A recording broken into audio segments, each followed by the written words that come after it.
Hello বন্ধুরা, সবাইকে শুভ সকাল। আর আজকের দিনটা খুবই স্পেশাল, জানো তো কেন? আজকে হচ্ছে জগন্নাথ দেবের রথযাত্রা। তাই সত্যি দিনটা খুবই স্পেশাল। সকাল সকাল ঘুম থেকে উঠে কাজকর্ম সেরে রান্না বসাতে বসে পড়েছি, মানে রান্না করতে বসে পড়েছি। আজ নিরামিষ রান্না করব, যেহেতু আজকে রথযাত্রা। আজকে ভাত, ডাল আর কচু শাক রান্না করব। এই যে আমি ডাল সেদ্ধ বসিয়ে দিয়েছি, ডালের ভিতর কটা পটল দিয়ে রান্না করব। তোমরা কে কে কেমন রান্না করো কমেন্টে জানিও। এবার ডালটা আমি সম্বাদ দিয়ে নিচ্ছি, শুকনো লঙ্কা, তেজপাতা আর একটু আদা ছেঁচে দেবো ডালে, যাতে একটু টেস্ট লাগে। আর নামানোর আগে একটু ভাজা জিরে গুঁড়ো করে দিয়ে দেব। এই যে আমার ডাল হচ্ছে, দেখো।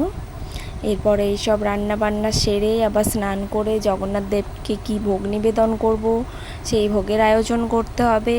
এই দেখো কচু শাকটা ভাপিয়ে নিয়েছি। এবার কড়াইতে তেল দিয়ে, যেহেতু নিরামিষ রান্না করব, তাই শুকনো লঙ্কা আর কালো জিরে ফোড়ন দিয়ে, কাঁচা লঙ্কা ফোড়ন দিয়ে আমি কচু শাকটা দিয়ে দিয়েছি।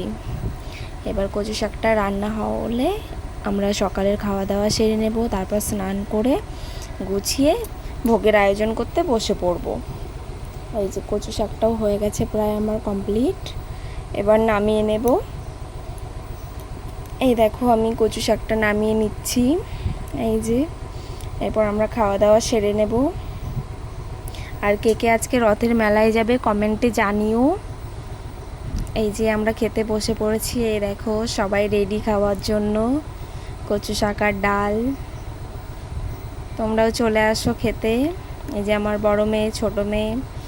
এই যে এরপর আমি স্নান করে চলে এসেছি। এই দেখো আজ ভোগে লুচি বানাবো, সুজি বানাবো আর একটু খিচুড়ি রান্না করব।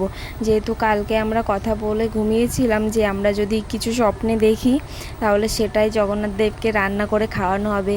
তো আমার ছোটো মেয়ে স্বপ্নে দেখেছে যে খিচুড়ি রান্না করে দেওয়া হয়েছে ঠাকুরকে, তাই সেগুলোরই আয়োজন করা হচ্ছে। এই যে লুচি হয়ে গেছে প্রায়, বেশি কিছু আয়োজন করিনি। এরপর আমি খিচুড়িটা বসিয়ে দিয়েছি। আর সুজি করার সময় ভিডিওটা নেওয়া হয়নি, তাই তোমাদের সাথে আর শেয়ার করা হলো না। এই যে খিচুড়িটা হয়ে গেলে তারপর আমার ছোটো মেয়ে পুজো দিয়ে দেবে আর কি।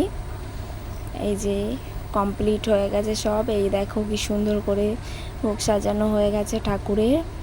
ভোলেনাথ আর গণেশ ঠাকুর জানো তো তুলসী পাতা দিলে নাকি খায় না, সেই জন্য তাদের ভোগগুলো আলাদা করে রাখা হয়েছে। আর এই যে জগন্নাথ দেবের জন্য। এই যে দেখো তোমরা কে কে রথের মেলায় যাবে কমেন্টে জানিও। আর আমরা যেতে পারবো কি না জানি না, ওয়েদারটা ঠিক ভালো নেই। বিকেলে কি জানি কি হয়। যেতে পারলে অবশ্যই পরবর্তী ভিডিওতে তোমরা দেখতেই পারবে, জানতেই পারবে আমরা রথের মেলায় গেলাম কি না গেলাম। এই যে দেখো আমার ছোটো মেয়ে এখন পুজো দিয়ে নিচ্ছে, কি সুন্দর করে ভোগ সাজানো হয়েছে দেখো। আর তোমরা একটু আমার ভিডিওগুলি দেখে লাইক, কমেন্ট, শেয়ার করে দিও। আর চ্যানেলটাকে সাবস্ক্রাইব করে দিও। তোমরা পাশে থাকলে আশা করছি এগিয়ে যেতে পারবো। তোমরা হেল্প করলে এগিয়ে যেতে পারবো। এই যে এখন ছোটো মেয়ে পুজো দিয়ে নিচ্ছে, পুজো দিয়ে নিক, তারপর দেখি কি করি, রথের মেলায় যেতে পারি কি না পারি। আর তোমরা কে কে যাবে সেটা কমেন্টে জানিও। আর কে কোথা থেকে আমার ভিডিওটা দেখছো সেগুলোও জানিও কমেন্টে। আর সবাই সুস্থ থেকো, ভালো থেকো, সাবধানে থেকো। চলো তোমাদের সাথে দেখা হচ্ছে আবার পরবর্তী ভিডিওতে। আর এই ভিডিওর পার্ট 2 অবশ্যই আসবে। সবশেষে আবারও একটাই কথা বলবো, আমার চ্যানেলটি সাবস্ক্রাইব করে বেল আইকনটি প্রেস করে দাও। আর সাথে থাকো, পাশে থাকো।